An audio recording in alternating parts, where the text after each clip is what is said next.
Hello, hello mga mi! Nandito na naman ang inyong Disney princess na tagalinis dito sa Germany.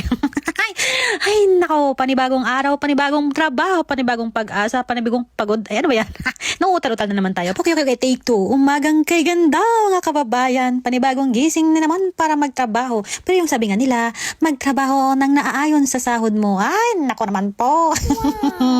So ito na nga, dahil hindi nga tayo na tagapagmana ng mundo, maging empleyado na lang muna tayo na maging feeling prinsesa sa sarili nating pelikula. Kaya baka nagtataka na kayo no, na hindi na mga bahay ang nililinisan ko.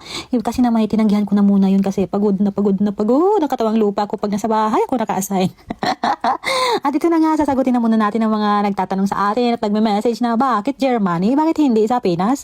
Kasi nga sa Pinas nasa hospital ka tapos pa-office ka lang, paupo-upo at araw-araw ay nag-i-smile ka lang kahit hindi naman nakakatawa. Ay, Ginoo ko por santo. Ay, Diyos ko kung alam nyo lang. Sa hirap nga ng buhay sa Pilipinas ay naalala ko pa nung sa hospital ako nagtatrabaho, no? Parang sabi ko parang hindi naman yata office yung trabaho ko dito. Para namang tindira ako ng mga prutas at gulay dito. Dahil sa mga nakakaalam, no? At sa mga hindi nakakaalam, no?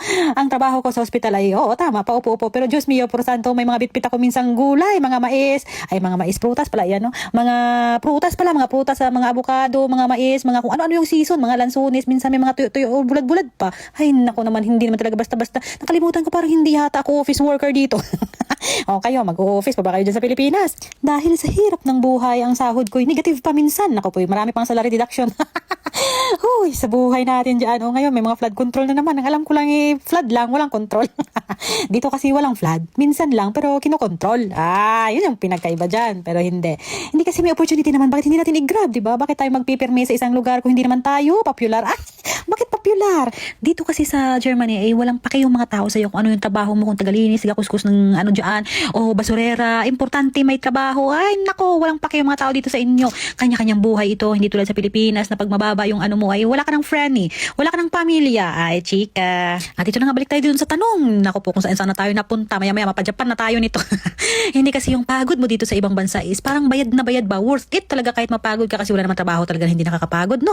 Kaya yun nga, lagi na lang natin isipin na wala talaga namang trabaho na hindi nakakapagod. So kung kailangan natin ng pera, kailangan natin kumita, kailangan natin mag-ipon, o kailangan natin ng para sa future, ay naku, kailangan talaga natin paghirapan kasi walang simpleng buhay unless anak ka ng kontraktor. Ay, balik tayo dito sa swimming pool. Yung sabi nila, anong ginagawa ko sa swimming pool? Syempre naglilinis naman talaga tayo. Maliban na lang minsan na after nating luminis, paglampas ng alas 9, ganyan, magang 9:30 na ng umaga, iba na yung trabaho natin sa swimming pool. Tagabantay na tayo ng mga anik-anik dyan naliligo. Pero sa totoo lang, hindi lang mga naliligo yung babantayan ko dyan, pati yung mga tubol-tubol na nakalutang-lutang.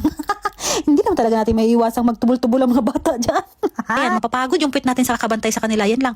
Minsan maiinggit ka. Ay, maiinggit. Hindi. Sa kakabantay mo, hindi ka na makagawa ng pag-video. Kasi nga, ay naku po, ano pang pinaggagawa nyo dyan? Magtsuktsakan kayo. Nawala yung mood ko sa pag-video ko. Ay, naku, hanggang dito na lang. At sige na, magtsuktsakan na dyan yung mga nagtsuktsakan. Thank you so much for watching, babush.